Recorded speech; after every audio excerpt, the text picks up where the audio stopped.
Mr. Chairman, Mr. Speaker, thank you for inviting us.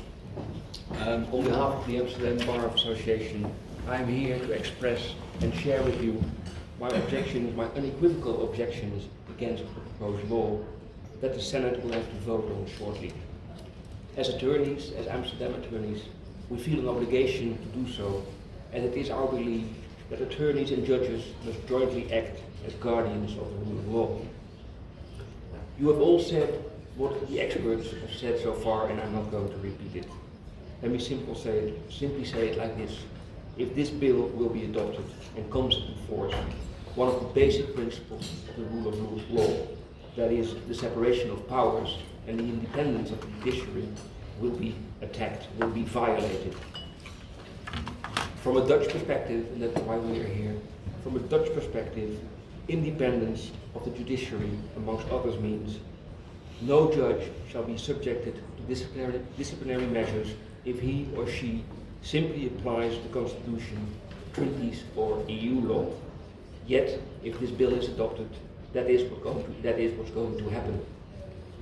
Secondly, no judge should be subjected to disciplinary measures if he or she questions the effectiveness or the legality of an organ of the state or the appointment of a judge.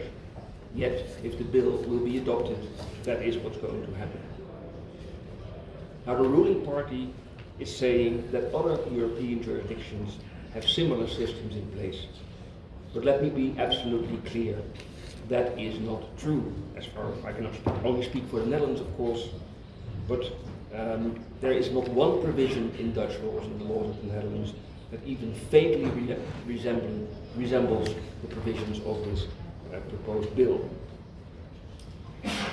To put it like this, Dutch judges have the obligation to apply international treaties and EU laws, also if this means that they will have to investigate the legality or the mandate of organs of the state or the validity of appointment of judges.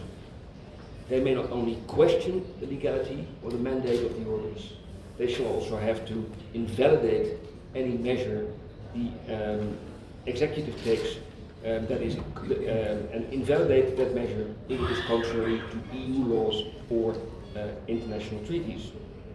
And in the Netherlands, there is no legal basis whatsoever to take disciplinary action against a judge that acts accordingly if he applies European laws or EU laws. On the merits, as far as the content of a judgment is concerned, appeal and cassation at the High Court are the only means available to correct a judge.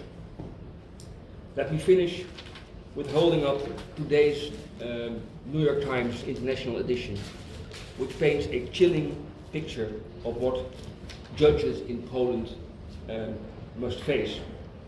And mind you, that is a situation before this law will be adopted. And I hope to make clear that as a result of all this, we firmly support any objection against this bill and hope it will not be adopted in the Senate. Thank you very much.